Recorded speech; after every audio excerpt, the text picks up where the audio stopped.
Hello, this is William Cooper.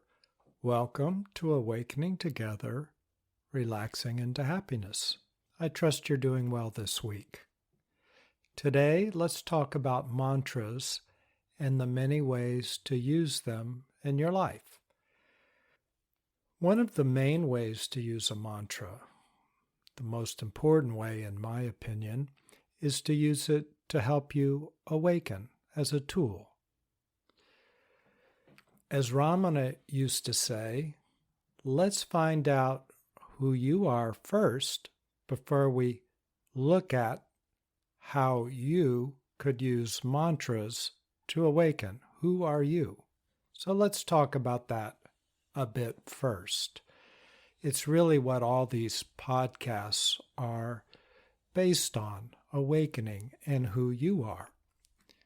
As we've talked about before, you're like a rainbow, and you experience this directly for yourself as you clarify. Every person experiences this. It's not any mystery, but as you settle down, as you clarify, as you sit still and let your thoughts wind down and all that obscures your knowing and your seeing, you start to experience yourself as a continuum. On one end of the continuum, there's the infinite, open, I'm going to call it nothing because it's beyond creation. And because it's beyond creation, it doesn't exist. Yet you feel it, not through your senses, but through your intuition. You experience yourself as infinite and the potential of all things. You feel very real, but you're just not in existence. As you come into existence, you experience yourself as a bright light and then a low and high-pitched sound, om, low pitch, and then a ringing sound, high pitch. And those are the two main ones. And then as you slow down, because creation is a slow-moving affair, as you slow down, you experience yourself as joy and bliss and peace and well-being. And these you can feel through your senses, and we might call those the quality of being, your experience, your being in creation.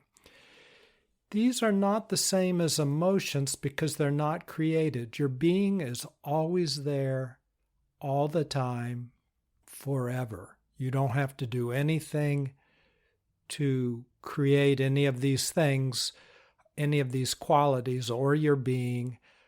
You're always there. You're infinite. You're one with the infinite. You are the infinite. So these qualities of being, such as happiness, joy, peace, well-being, they might seem like they're emotions, but they're not. They're more like vibrations, and they're truly who you are.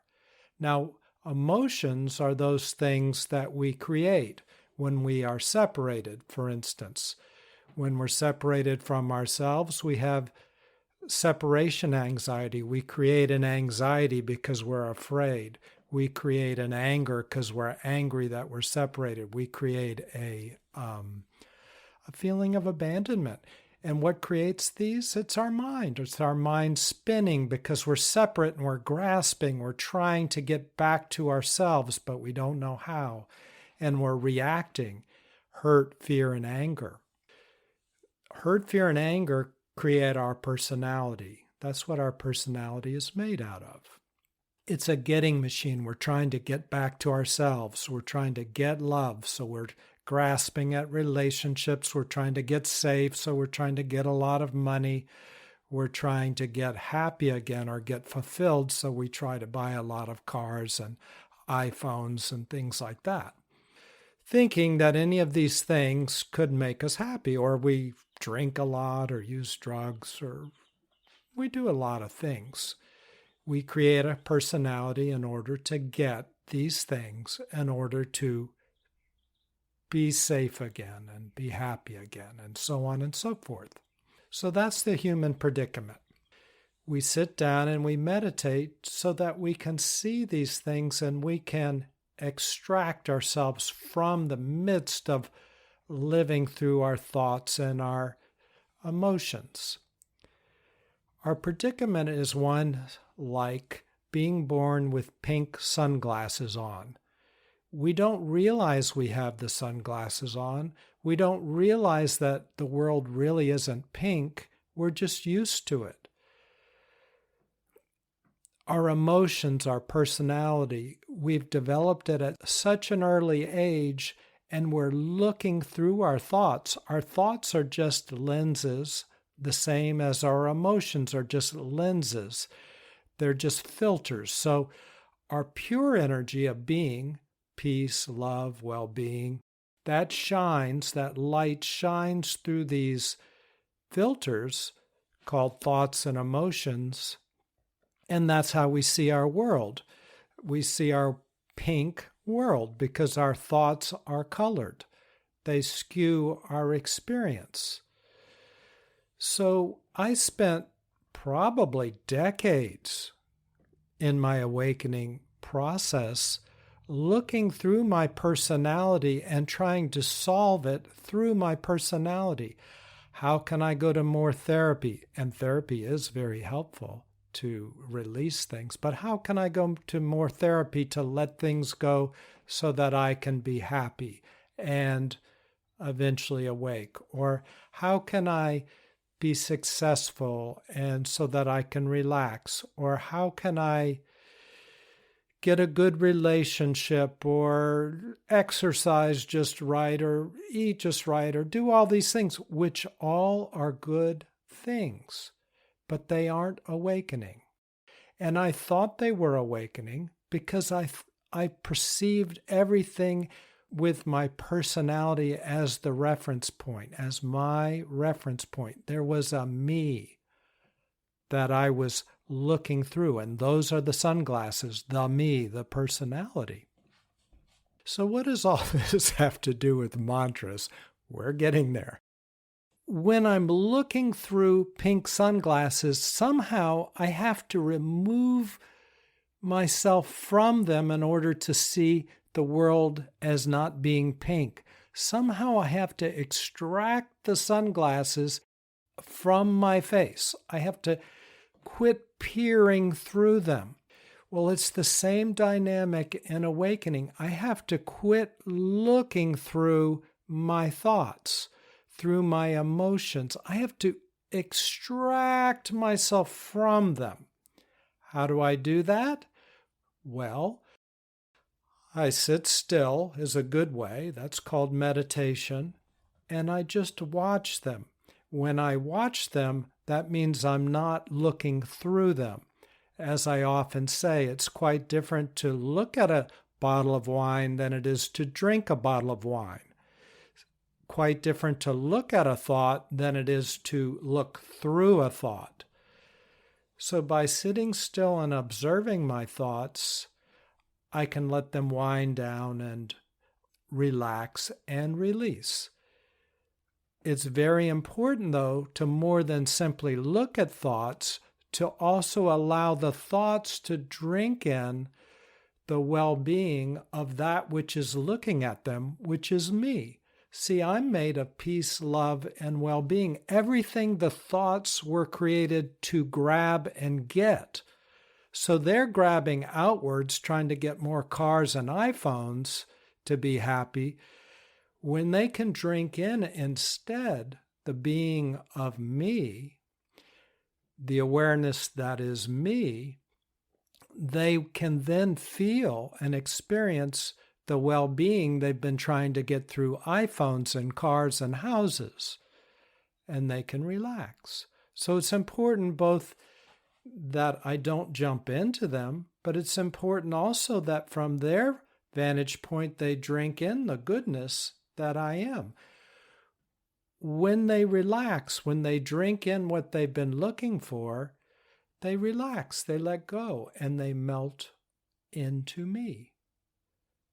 They're all made of peace, love, and well-being, which is the quality of my being.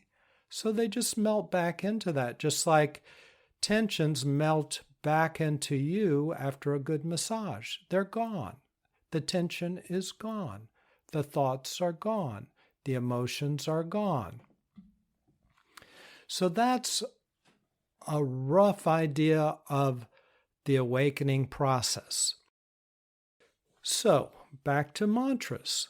Why is it so hard to extract ourselves from our thoughts?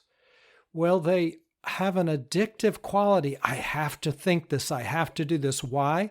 Because they are not convinced that everything's okay. They still feel like they have to get. I have to get this love. I have to get this promotion. I have to get this. I have to get that. I have to get this.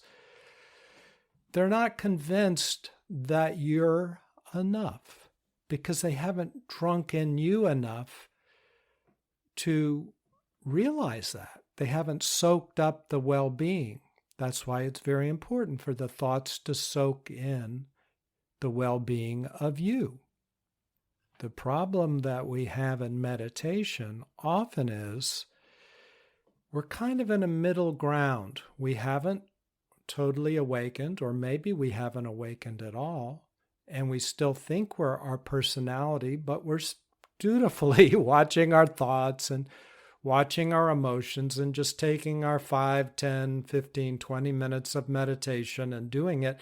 But it's a struggle because severe emotions are releasing, because in meditation it's hard to repress them. So they're releasing their energy and they're winding down, which is a good thing, but it hurts.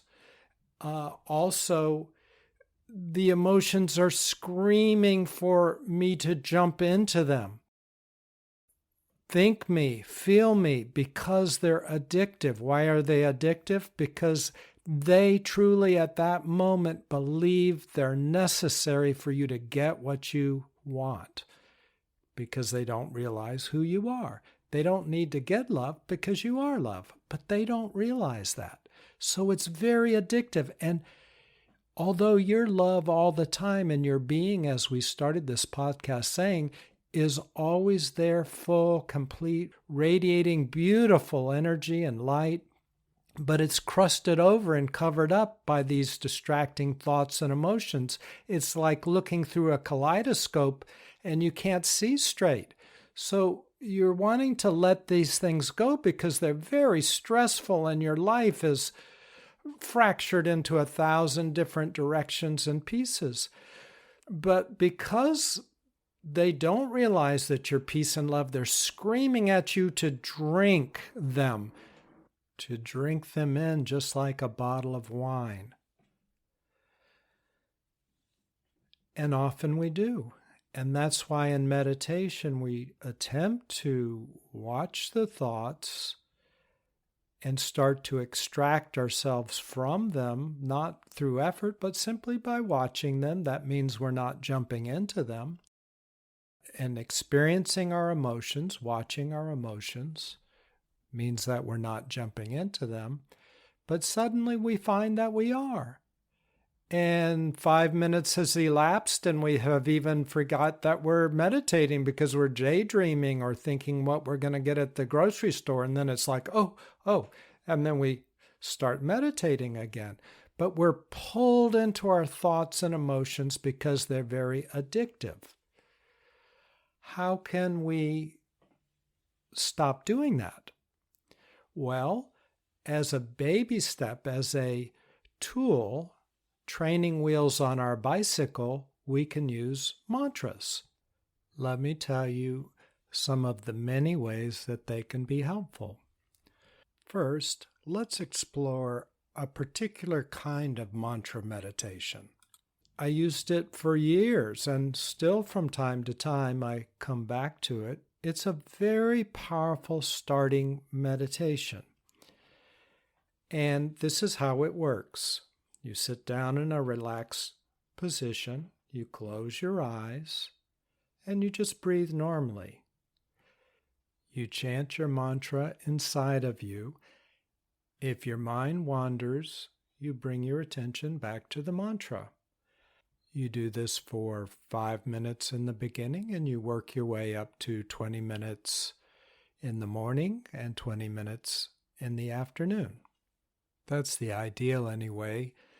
In the end, you just meditate as much as you're comfortable in meditating.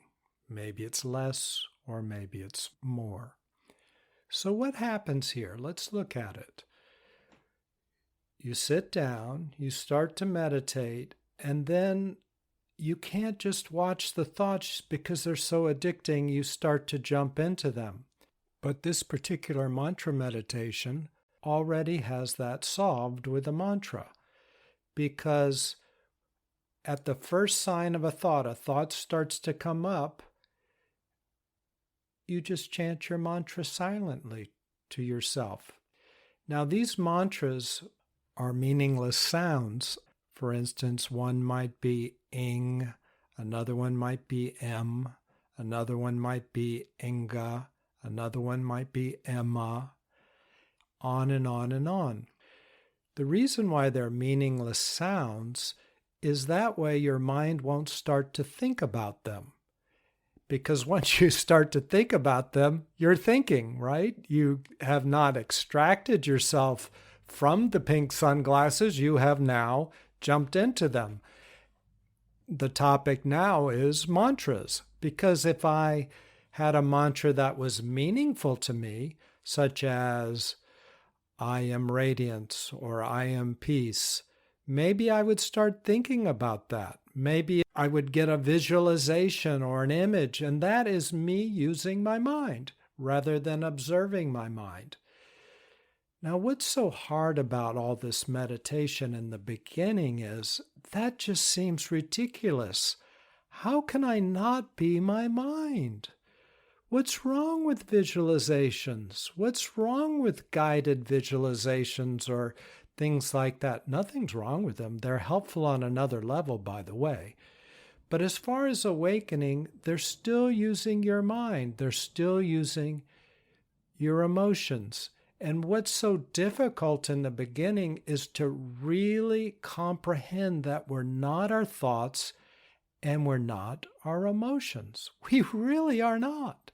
If they all disappeared, we would be there. But our problem is we've been so enmeshed in them, living life through them, we don't have any conception, generally speaking, of who we are. Who would we be without them? Now, what in fact does happen as we separate from our emotions and our thoughts, we're this beingness that I described earlier in the podcast, and on one end, it's quite beyond creation. So you could call it emptiness, but it's a very full emptiness. It's known through intuition. Well, at first, it doesn't feel like anything. It's like when you observe your hand, there's no feeling in the observation. The part that's watching doesn't feel like anything. But that's you, the one watching.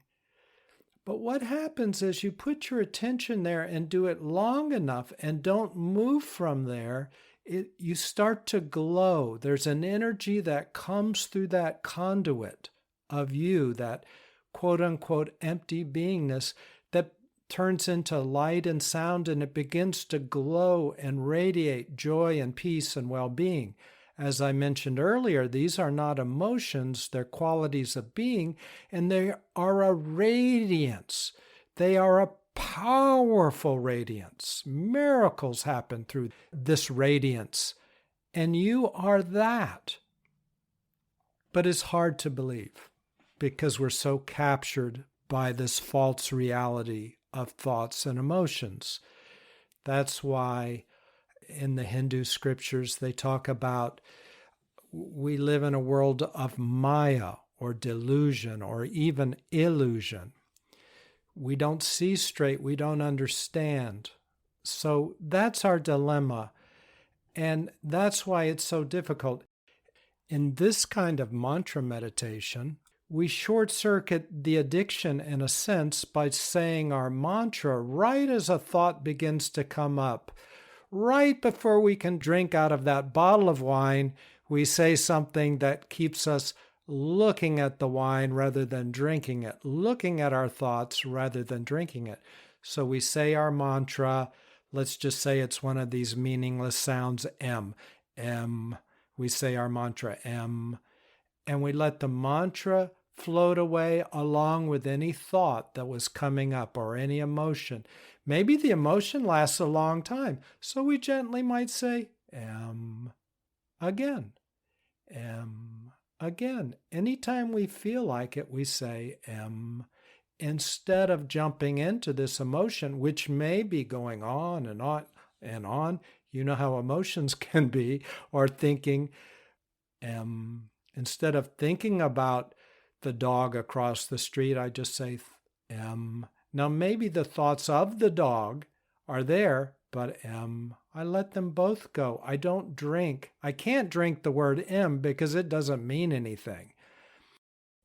And because my attention is primarily on my mantra, I let the thought of the dog go. So I let them both go at the same time. And that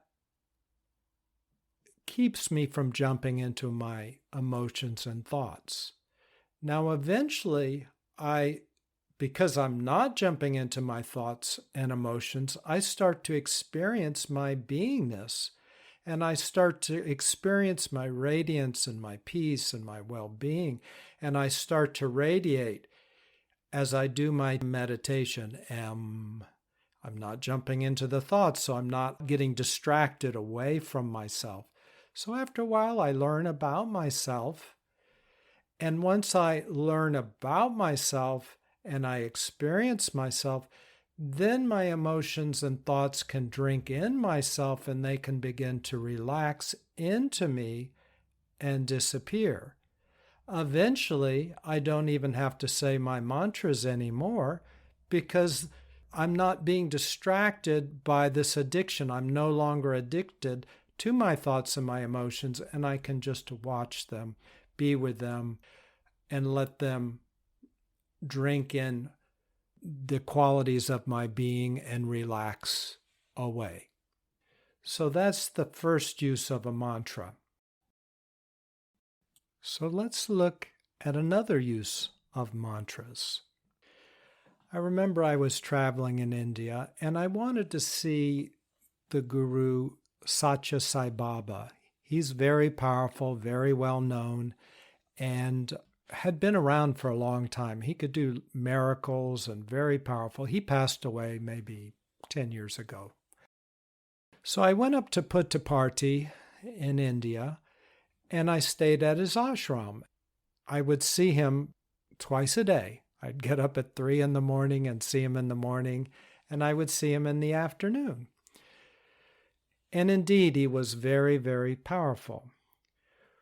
Well, Sri Sathya Sai Baba said about mantras, he said, a pure thought from a pure heart is better than a mantra.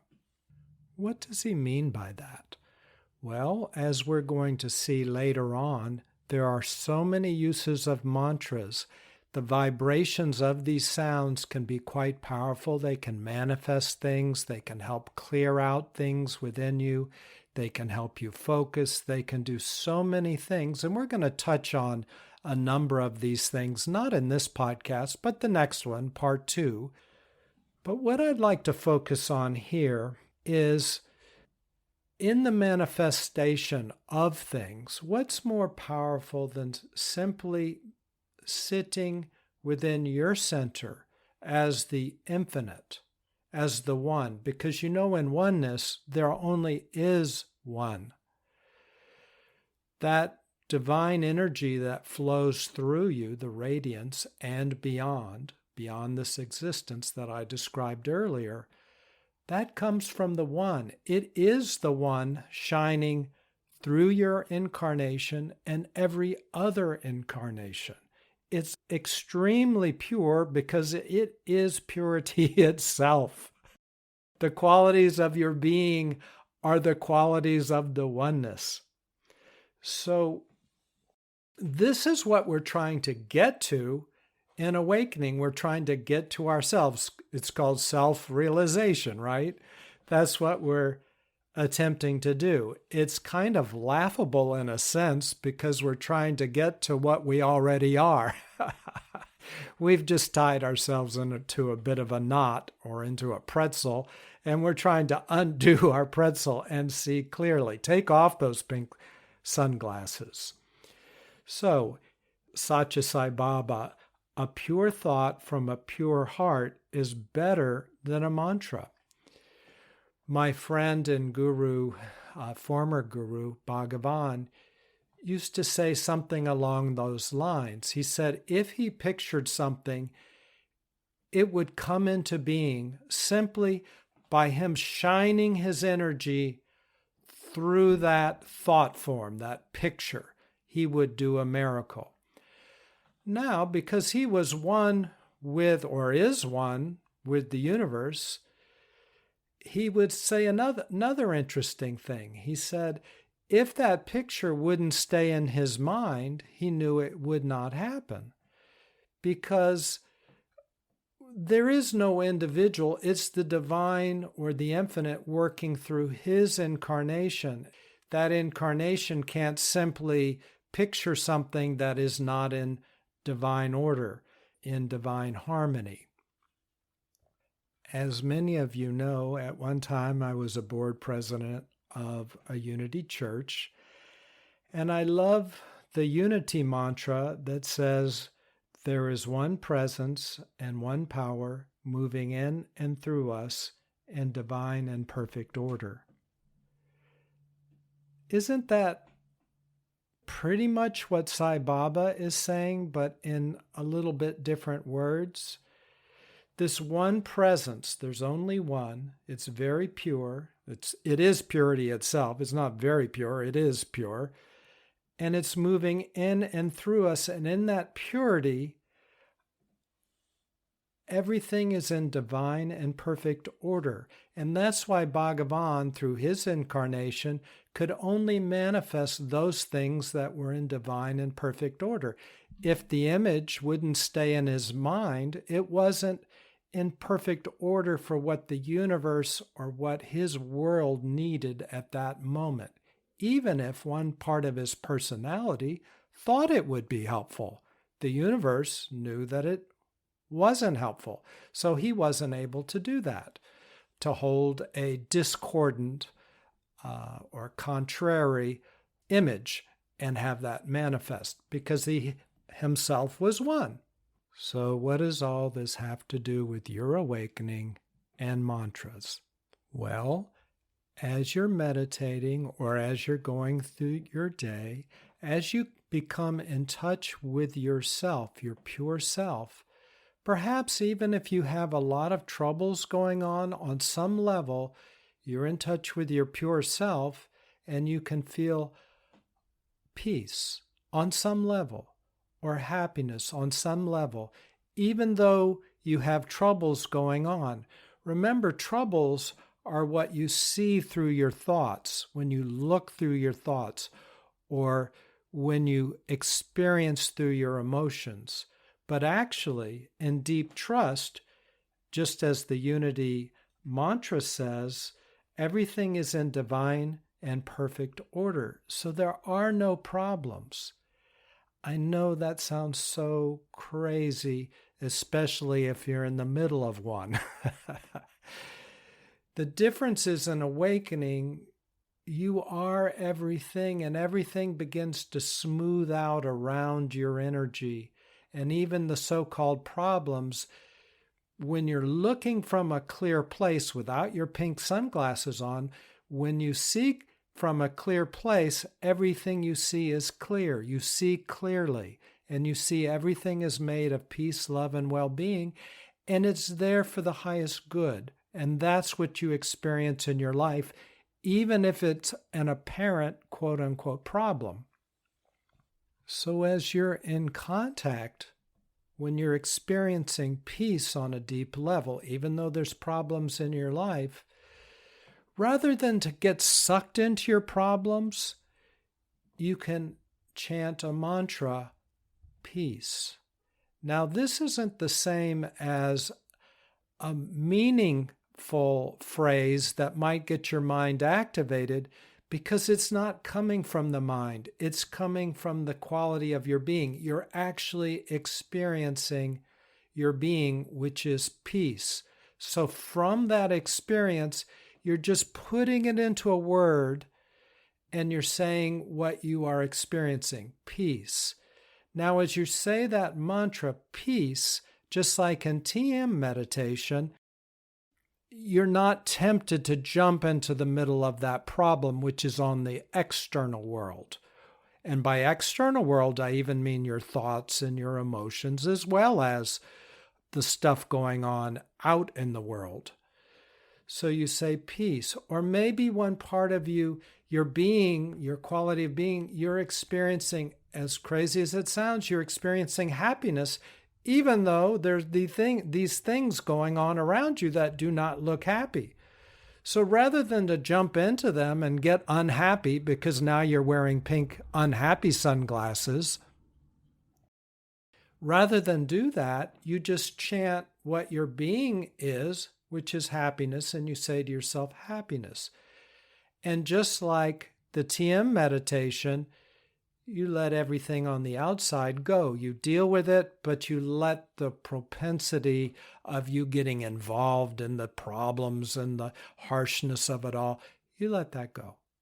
And you remain in peace, or you remain in happiness, or you remain in joy. Whatever you can experience in your being, because remember, your being is there all the time. You're all the time happy and peaceful and feeling well-being. The reason why that doesn't seem accurate at times is because we've covered up our nature, our being, with crusty emotions and thoughts, pink sunglasses, so we don't experience ourselves fully. That's the point of awakening, right? That because we've had enough pain. We don't want to do that anymore. We want to experience ourselves vibrantly, fully, and our qualities of life from our heart, rather than from trying to grab a lot of iPhones to make us happy or get a lot of houses.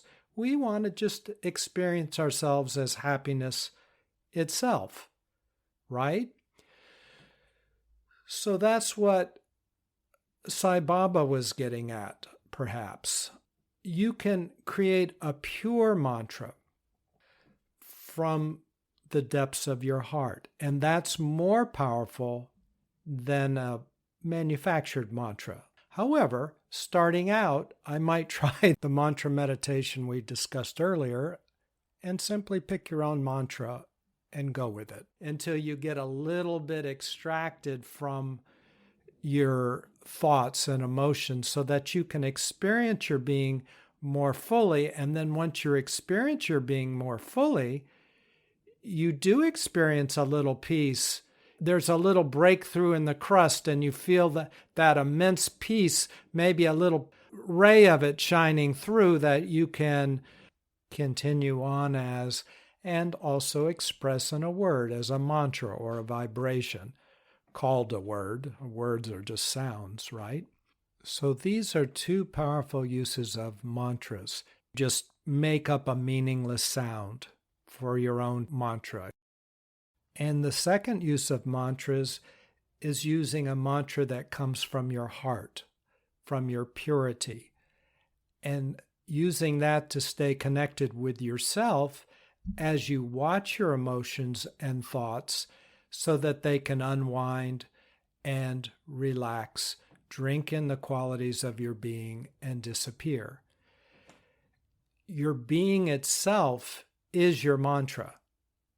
So it's always with you. And the more you use that kind of mantra, the more you are, by necessity, centered in your being. And that radiance, that light breaks through more and more crust. And after a time, that's all you are. And there's no need for a mantra because you are simply experiencing happiness. You don't have to say the word happiness, and you're not getting sucked into thoughts and emotions. That's the only reason you would use the word happiness at first. But after a while, you're so centered in yourself, that is such your way of being, that you just don't get sucked into thoughts and emotions. You watch them, you let them do their thing, unwind, drink in the qualities of your being, relax, and go. Thoughts and emotions become useful tools that you utilize rather than a whole world that you're captured in and full of daydreams and lost in your thoughts and the dramas and so on. Somebody asked me once, what is awakening? And I said, awakening is you without your problems. Your problems are the pink sunglasses. When you look through your sunglasses, it separates you from your being. You're trying to decipher the world, as we talked about in the beginning of this podcast, through what you don't have, because you think you're separate from yourself, so you start trying to get stuff, and you start to see what you don't have. But in fact, you really do have it all.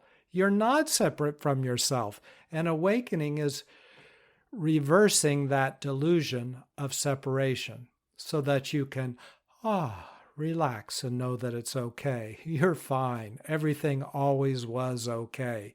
You just had a momentary nightmare, more or less, separating from yourself. Okay, in our next podcast, we'll talk more about other uses of mantras. Look forward to seeing you then. Take care. Bye. Hello, this is William.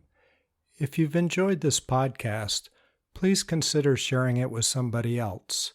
Send them a link. Thanks so much.